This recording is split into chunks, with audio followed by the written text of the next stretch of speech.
Folks,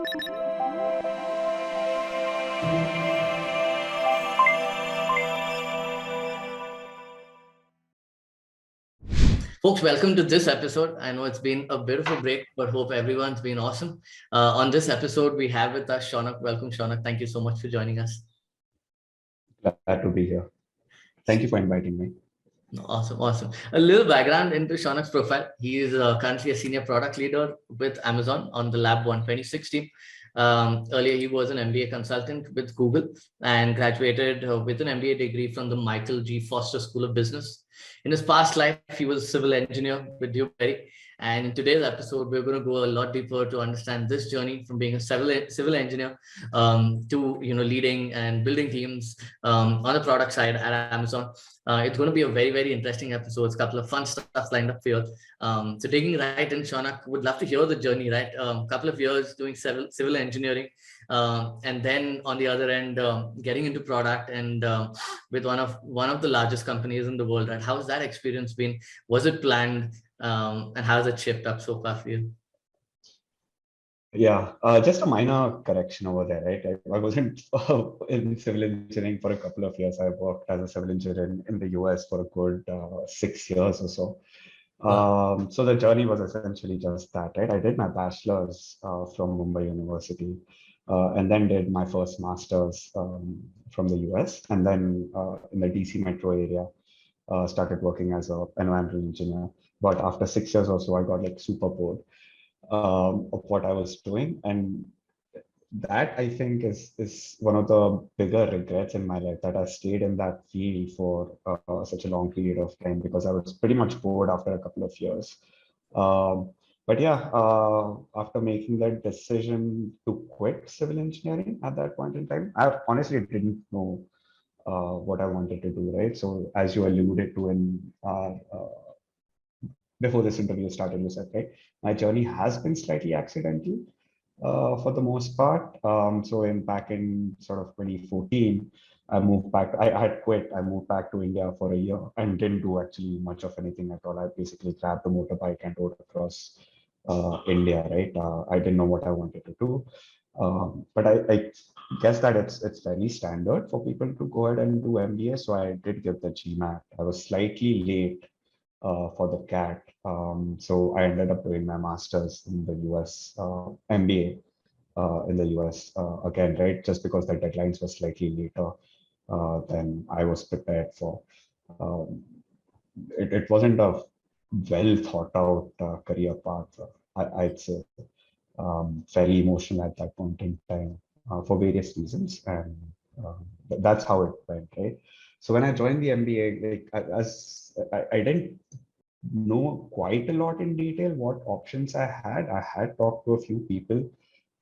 I knew who had done an MBA, so management consulting obviously comes up uh, as a career switch, right? So does like IB, investment banking. I was pretty sure I didn't want to go into investment banking for one reason or the other.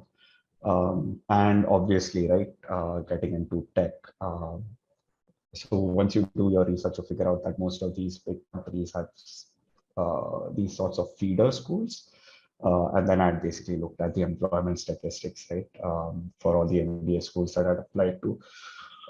And I chose the one that had the sort of highest employment rate, which was Michael G. Foster School of Business in Seattle. Amazon is in Seattle, right? Amazon, Microsoft, there are tons of other companies that are based out of Seattle as well. Starbucks, Boeing used to be, but Boeing is no longer headquartered there. It's in Chicago, but you had T-Mobile and uh, companies of that sort, right? Plus, not necessarily the big three consulting firms like your BCG's, Bain, and McKinsey, but you would have like the other, right? KPMG, Deloitte. Those recruited fairly heavily from that B school as well.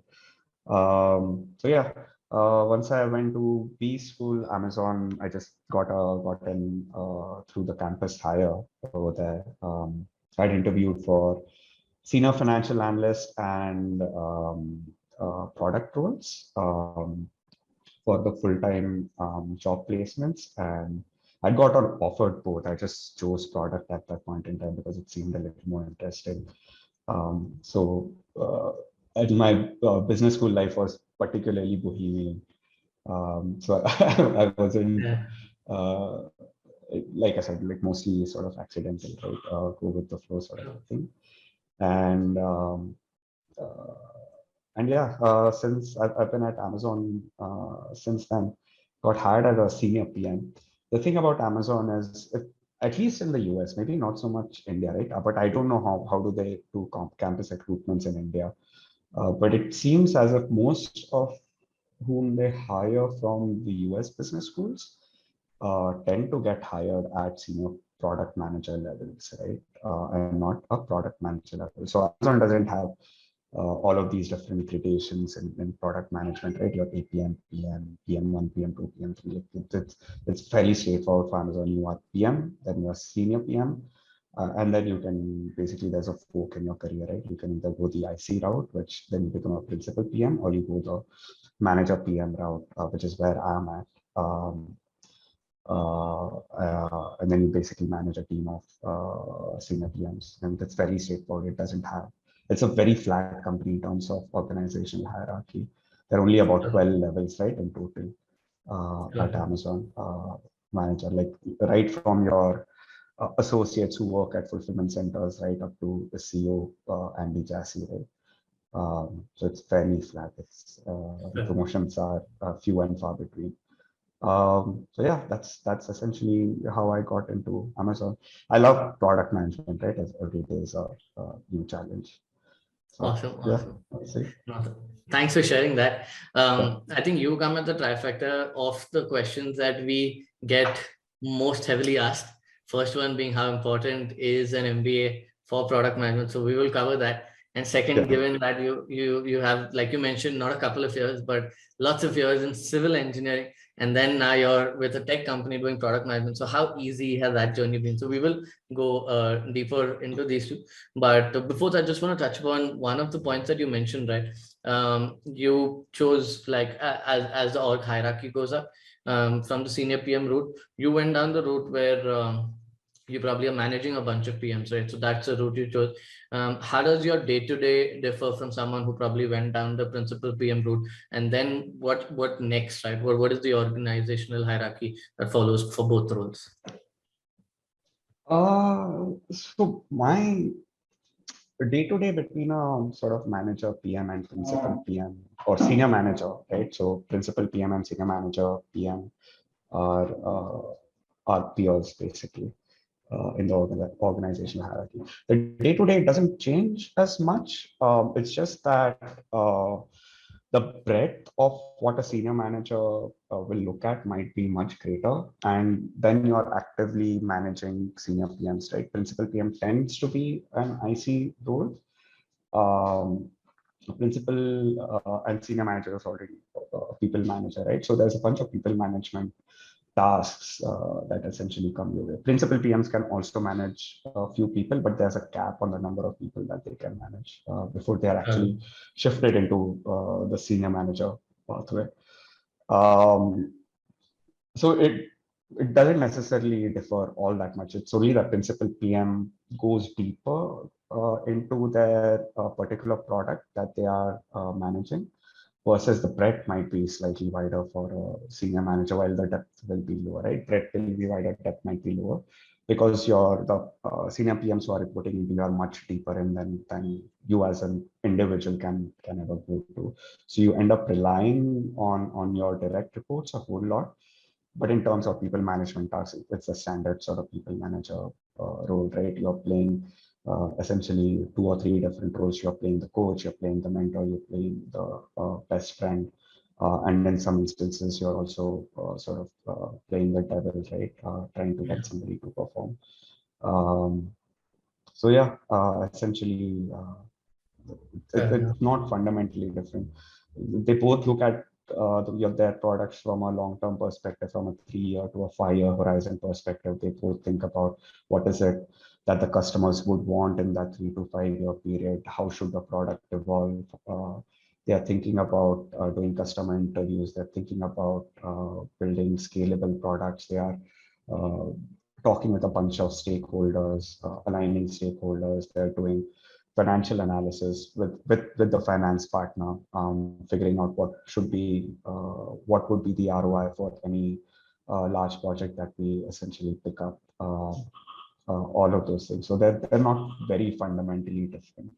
Sure. In terms of career growth, yes, principal PM would sort of hit that cap closer. I mean, much quicker. They will have to shift into the senior manager route. So it's only a perspective of when is it that if you want growth, right? And there are plenty of people who do not want to manage people. So at that point in time, Amazon will allow you to be a principal PM and go. You'll become like a senior principal PM, stuff like that. But that's super rare. Similarly, it's the same in engineering as well, right? Like, Yeah. so if you want to remain an IC, you become a principal engineer, then you become a senior principal engineer, and then you get a distinguished engineer. Those are all IC. You don't end up managing people. But most tech leaders will become software dev managers, and then go down that route, right? Then you become a senior manager as senior SDM, and then director and VP. That sort of correct. Yeah. So that's the org structure for PM also. Both verticals essentially from here. Next level would be the director, then VP, and then roll up, right? So a couple of levels. Yeah. Awesome. Thanks for sharing that. Shounak, how easy has that transition been for you? Like that at times when you're probably chatting with your engineering counterparts, and there is probably some deeper discussion on tech, given you come from civil plus an MBA background. Do you feel that to be a challenge, or it's been a couple of? I mean, it's a challenge in the sense that you both need to figure out how to speak a common language, right? So but that communication is not just one way. It's not me trying to understand tech. It's also tech trying to understand the customer experience or what the customer would want, whether the needs may be articulate or unarticulated, right? So they need to understand that as well. So it's a matter of figuring out what common language you actually speak. And most people at Amazon, right, are essentially polymaths. They have the ability to understand everything. The only difference is, are you actually willing to put in the time to figure out what is it that the other participant in that conversation is talking about, right? So you have to put in the time. There's no doubt about it. You might get into 3-hour meetings with a principal engineer, and I'd say, like, draw diagrams, explain it to me as if I'm a 5-year-old, right? Draw diagrams on your whiteboard. Tell me how your systems are designed. Why is it that something is taking a bit longer than I anticipated, or whatever you had committed to, or stuff like that. It's not a hard conversation per se. You just need to figure out how is it that you should communicate, and most of all, build that bedrock of trust, right? So Amazon operates very famously, right, on these sets of earlier used to be 14 leadership principles, now 16, and earn trust is actually one of them.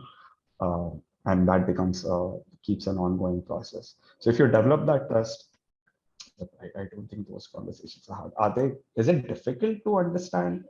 Sorry, is it complex to understand those systems? Yes, it is. Is it difficult? I wouldn't say it is difficult. You just need to put in the time. Fair enough. Fair enough. No. So, yeah. No, thanks for sharing that. And you mentioned something very interesting, right? I think many people at Amazon, at least folks you end up recruiting, are definitely polymaths, right? So I think that plus the communication skills is something that is super important. I know it was a couple of years ago, but how did that interview process for you look like, given maybe, probably your first time getting into product as a senior PM? So how did that process of interviews look like? Was there anything specific that you remember from back in the day? Yeah. Amazon interviews are fairly standard across the board, whether it's campus hire or industry hires, right? We test for fit for the company, and then we test for fit for the role itself. Fit for the role itself might come up with some functional skills, right? So, for example, and this is across all job families, whether it's tech, data science, product, business, whatever the case might be. When we say fit for the company, we test on leadership principles, right? Those 16 leadership principles, which is like dive deep, deliver results on trust, bias for action, insist on high standards, think big, R right a lot, all of those, customer obsession. Um, so those tend to be sort of very behavioral questions, right? Tell me about a time you did X, tell me about a time you did Y, tell me about a time you operated without data, stuff like that. And then there'll be some functionals, right? Some interviewers might actually ask you functional questions. So engineers might get a complex tech problem to solve. For product, it tends to be these cases, soft cases, product strategy, GTM, metric-based questions. Um, and they won't be like super cookie cutter, right? So for instance, I was, if I remember correctly, I was asked about which product I like the most on Amazon. And I answered like Prime Video. And then the interviewer basically just guides that conversation in that direction, right? What would you improve about Prime Video? How would you think about it? How does it fold into Amazon strategy? Why do you think this would have the greatest ROI? So you're supposed to break all of these statements down into manageable work pieces and show first principles thinking, right? Are you solving the root cause? Or are you just treating the symptoms? Stuff like that. And answers are never perfect, right? Case questions, you're not supposed to get the right answer. All we are looking for is, do you have the ability to break down these complex problems into manageable chunks? Are you able to fit that problem statement within larger Amazon strategy and figure out if not just Amazon, right? It would be standard across any other tech company. Does it actually fit within that organization's larger business strategy? And then should that organization be solving for the problem statement that you have identified in the first place? So that's how it was. Yeah. Shounak, on the other side, now that you've been recruiting a bunch of folks, do you have a favorite question? Have you come across a question that you end up, having the most interesting discussion with candidates on? Nothing as such. No, I didn't know nothing of that sort. For behavioral, it just depends, right?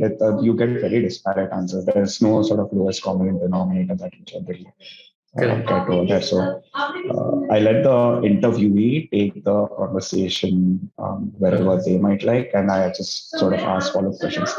Case questions for me do tend to be very interesting, very fun. If I ask them, because some of the best hires that I've ever had actually give me solutions that I had never sort of thought about. They had a completely different take on it, and I actually end up learning a lot from that, rather than the sort of other way around. Those tend to be the most sort of impressive candidates, at least for me. And then we see how it basically goes from there. Yeah. Yeah, no, that's an interesting one. How many rounds of interviews do you all usually do? Like, if you remember. So for campus hires, I believe there were 4 per job family, if I remember correctly. Generally for industry hires, I think it's 5 or 6. I think UX and finance have 6 because finance interviews have a Excel modeling case, and I believe UX folks have a whiteboarding exercise loop.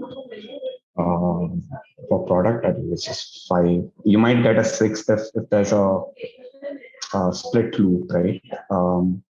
Where some both on the agree and the disagrees on the hire have very, very strong opinions. And to break some ties, you might get a 6, but generally it's like 5. Got it. No, that's interesting. Shounak, back at, you mentioned you studied in the US. You worked for lots of years in the US, and now you're back to India. What has your first opinion been like, right? Just to understand the markets better, just to understand the working styles better. What are some stuff that you really enjoyed back there? What is it something that you're enjoying here? Any stark differences that you see? It's hard for me to answer because I've actually never worked in India apart from Amazon itself, and Amazon in general has a very standard work culture, right? Like I said, everything is guided by those 16 leadership principles, the behavior expected out of any hire.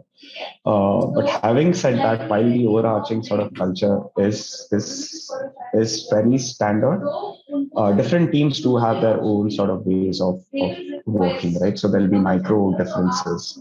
And there I have noticed some in some teams index far more on bias for action in terms of like getting deliverables out and then incrementally fixing it later, while some might tend to be, for instance, index more on insist on the higher standards, which is like take it a little slowly, make sure you solve it right the first time, make sure you're solving the right problem statement the first time. So if you need a little bit more time, take that little bit more time because it tends to be less expensive in the long run, right? And that depends on the sort of business life cycle of whatever that business or product is at. If you're at a startup stage, it'll be all guns blazing, just keep delivering, keep shipping, because we generally have a very loaded roadmap at that point in time. And it also depends on how much dependency does your tech team have on other platform services versus are you building services of your own. If it's the latter, you tend to be faster. If you have a lot of dependencies, you just do that slow down. Um, and then it falls into like the business strategy. Like what is that business strategy at that point in time? It is like fast penetration, fast acquisitions, whatever the case might be, versus is it something else, right? Which might need you to do something different, right? Yeah. Awesome. Sorry, we'll probably edit that bit out. But Shounak, one quick question on that before we get into the fun stuff. You mentioned, okay, I think especially I think your experience has been with Amazon, but in general, is there, back in the day you mentioned, okay, hey, in the interview time you mentioned Prime Video was your favorite product. Has that changed over the 5 years within Amazon? Is there a specific fun product that you'd put right on the top? It's hard. I've had so much more exposure now with so many Amazon products. I'll tell you what I'm actually essentially. Give me 1 second, okay? Okay. One product that I'm rooting for very heavily, which is essentially the last team that I used to work for, right? It's called the sort of Fire TV Hotspot team, and it's a bundle subscription of Prime Fire TV Stick and home broadband internet. I'm really rooting for that product because I invested around 2.5 years of my life before I left that team and joined. Essentially, I just joined a new team within Amazon. I made an internal switch, and I'm really rooting hard for that team. It's at a very nascent stage, and we did a bunch of new to Amazon. Built a bunch of new to Amazon services and products over there. And I wouldn't even call it a 0 to 1. It's a 0 to 0.5 product at this point in time. There are lots of challenges, but I have like full trust in that leadership, both across product tech and business. So I'm really rooting hard for that product. Right now, it's in a sort of test phase, operating in a few pin codes in Bombay. And hopefully by the end of this year, we see like rapid expansion of that service. Nice. No, often we're also looking forward to it then. Yeah. Some quips, some fast questions that we have for you. As a senior product leader, how often do you end up writing PRDs? Do you get time? Do you end up writing this? Yeah, I don't write PRDs anymore. Actually, that's not true. I might end up writing PRDs for very complex projects. But for the most part, I don't anymore. The last I wrote was probably like a year and a half ago. So I'm more thinking about product strategy than user stories, right? I don't. It's not. That's not I will if it is needed. If somebody needs to get unblocked quickly and the PMs reporting to me do not have the time, I'll go ahead and do it. I'll take some of that pressure off, but generally I don't have PIDs anymore. Got it. Got it. Yeah. We've heard about Amazon's famous 2 pizza rule and the 6-page memo. Can you tell us a little bit more about that? Is that something that is on a day-to-day practice? Is that your team's, given that you've been there for 5, is that in practice, or is that something the media has sensationalized? No, it is true. Though some organizations, again, this is their product life cycle, they might deviate from it in one way or the other, but for a large part, it is actually true. In fact, even within larger organizations, so you have to. I'll answer the 2 pizza rule Yeah. question first, right? That's just one of the sort of mechanisms that Amazon has to implement or ship faster. So what they do essentially do is they will create a pod with one PM and a few SDs, right? And cut out all the other externalities like your um, and then go ahead and solve a problem together, which essentially means that you are reducing the number of lines of communication between different individuals, right? And it's not a one-way communication. Then it's not as if a PM is spending 2.5 months to write a PRD after evaluation, scoping evaluation, and then writing very tactical user stories, right, with your whatever decision trees and stuff like that. And then just handing it over to tech saying, hey, go ahead and implement it, right? UX might come in, might not come in at that point in time as well. And it's one of the mechanisms to actually increase trust as well between product and tech or any other stakeholder that might be in there, right? To create these small pods of four to 6 people. And they'll say, okay, this is an ambiguous problem statement, go ahead and solve it by ourselves. And that gets like the tech sort of involved in identification of the problem statement itself, and creates motivation in all of the people in those pods because they are on the same page about what is it that they are solving for, how they should actually solve it, what would be the long-term vision for or future phases for that solution, and build accordingly that solution in the first place and ship it out. So it tends to be very sort of effective. But some teams, it may not work for all teams every time. So it's left up to like the managers or even ICs at that point in time to implement it as they see fit, right? This pod structure. Sometimes ICs might need nudges from their managers or directors or whoever. But yeah, it is definitely practice. 6-pager, yeah, that's completely non-negotiable, right? Every meeting should have a document.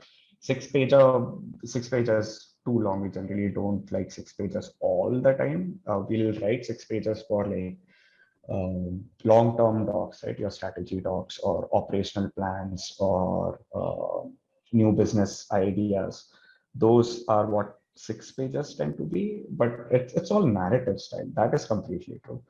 Every meeting will have a document which is written in a narrative style. It's not a PowerPoint. It will have verbs, it will have nouns, it will have context, it will have everything. It will have an appendix, it will have finances, it will have metrics, all of that. We don't have meetings without documents. So if there's no document present in a meeting, anyone can basically say there's no doc, I'm not going to attend this meeting and leave the meeting. There's no Wow. That is interesting. That is interesting. That isn't something that is so common in the ecosystem here. At least something that I've seen. But again, on the fun side, what do you do outside? Like you've been at Amazon for a long period of time. So outside of work on weekends, are you following up? Are you following the startup scene? Is there any particular startups that have caught your eye? Something that is really interesting, whether in the US ecosystem or back here in the Indian ecosystem. Yeah, so I've been trying to get into sort of the Indian ecosystem back in Seattle. When I used to live in Seattle, then a classmate of mine used to work for a VC firm. So I used to get all the startup news from him. Here, I do try to catch up somewhat, and plus I'm in Mumbai. It's a little hard, and with the lockdown, it was a little harder as well. But I obviously read the blogs, right? Your stories of the world. Try to keep up. There's another ex-colleague of mine. He's now director of product at an academy. Oh, nice. Um, yeah. So he's sort of an angel investor. I think in the next few months, it's going to be a goal of mine to get into angel investing. I think that's generally No. the easiest and the best way to actually get into the startup scenes, because by the time it comes into your story and stuff like that, it might be a little too late, at least for me. Yeah. In terms of favorite startups, I'm particularly interested in a lot of fintech startups. Nice. Um, I think there's a lot of space for that in India. I was just yesterday talking to an ex-colleague of mine from Seattle, and he's quit Amazon to start his own startup. Nice. I mean, he's still at Amazon. He quit in maybe another month or so, but he's given his Got it. resignation. And yeah, he's going to open a fintech startup, and very sort of interesting idea. Nice. Whenever the government of India comes up with their set of open banking protocols, I believe there's something in the works up in the government. I think that's going to be another one of these sort of disruptive regulations that might come and disrupt the fintech market, because financial penetration is still not that big in India. We have a long way to go. So for instance, right, I was just reading a few months ago where just the fact that when the government of India made it mandatory for banks to no longer have minimum minimum thresholds for money in the bank, they Saving. Yeah. got something to the tune of $18 billion, because then the banking or opening up accounts in banks, it penetrated something like 500 crores or something of that sort, if I Interesting. remember off the top of my head. So I think fintech is very interesting in the next 10 years to come up in India. We'll see where that goes. That's really where I would like to Absolutely. focus on. Yeah. Yep, yep. No, absolutely agree. I think lots and lots of activity in that space. Um, Yeah. Back to one of the most asked questions, and I think I touched upon it in the beginning, but how important do you think an MBA is to get into product management? Just from your experience. It's not, right. In terms of whatever knowledge it imbibes you, or course knowledge that it imbibes you, it's not. Most of those are on Coursera for free or on YouTube for free.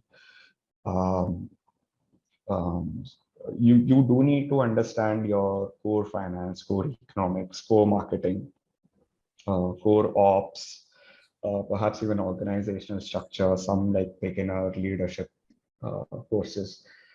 So you need to sort of at least know about those concepts, but it's not as if you can't get it for free on Coursera or even YouTube for that matter, right?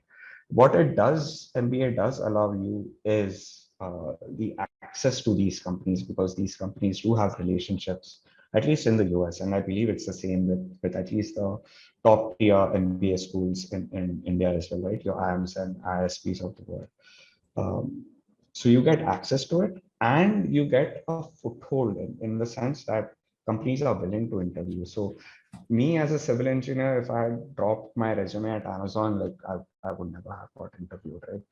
Without going to a P school. So for career switchers, it, that's a easier way to get around it, um, to get your foot into the door, if that's what you want to do. So just from that perspective, uh, like it, that's one of the easier ways to get in, I'd say. Fair.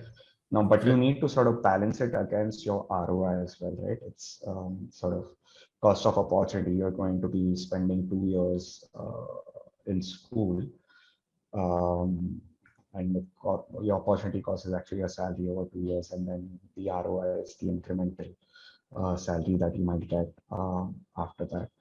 True. If you are an SDE, I would highly recommend to not do an MBA. Okay. You should if you're already in tech at one of these big firms or even at some startup, I think the easy option for you might actually be to go do Coursera in your spare time, and then develop relationships with the leaders in your organization, right? And start asking for small, like you'll have to start off small, right? From your product leaders to ask for small projects where they can operate as a PM, and then see if they sort of do want to make that switch over. It's not hard, but you do need to understand a few basic concepts in core finance, core Yeah. marketing. Like for core marketing, you need to know what your GTM strategy might look like for any product that you might get to. For you need to understand core finance, core corporate finance to calculate your ROIs, right? Uh, you need marketing to figure out what is it your market research study or benchmarking study should be looking at. Those are not very hard skills to learn, Fair enough. which is why I said like YouTube and Coursera will give you those theoretical. Got it. Plus, MBA also gives you, at least in the US, it gives you the opportunity to, like you said, right? I was an MBA consultant to Google. That was actually one of my school projects. So Okay. while I was at school, I solved a project for Google. So, Nice. Nice. Okay. That's awesome. yeah, That's awesome. yeah. John, probably one of the last, and actually before we get there, what percentage of your reportees, right? You might have lots of people reporting into you today. How many of them have done an MBA versus, directly coming to an Amazon? All of them, most All of probably. them. Yeah, Okay. yeah. I think All that's how of them. hiring, I think like you mentioned, I think post MBA, Yeah, the it's a skill function of MBA. hiring. Fair. It's Fair. a function of hiring, but it's not unusual. In my previous team, there was one PM who did not have an MBA. Got it. Yeah, all rest had MBAs, but my manager didn't have an MBA in my Okay. previous team. He was That's an okay. SD, became a TPM, and then came into product. So my Got it. manager didn't have an MBA. Yeah, it's a function of hiring. Yeah, most PMs will have MBAs. Like Got it. most PMs will have MBAs. Exactly. But you don't need. I don't use any MBA skills in my day-to-day work, if I might Yeah. put it that way. Yeah. Okay. Okay. Awesome, Yeah. Shounak. I think this was a lovely, lovely chat. Just before we let you go, one last question.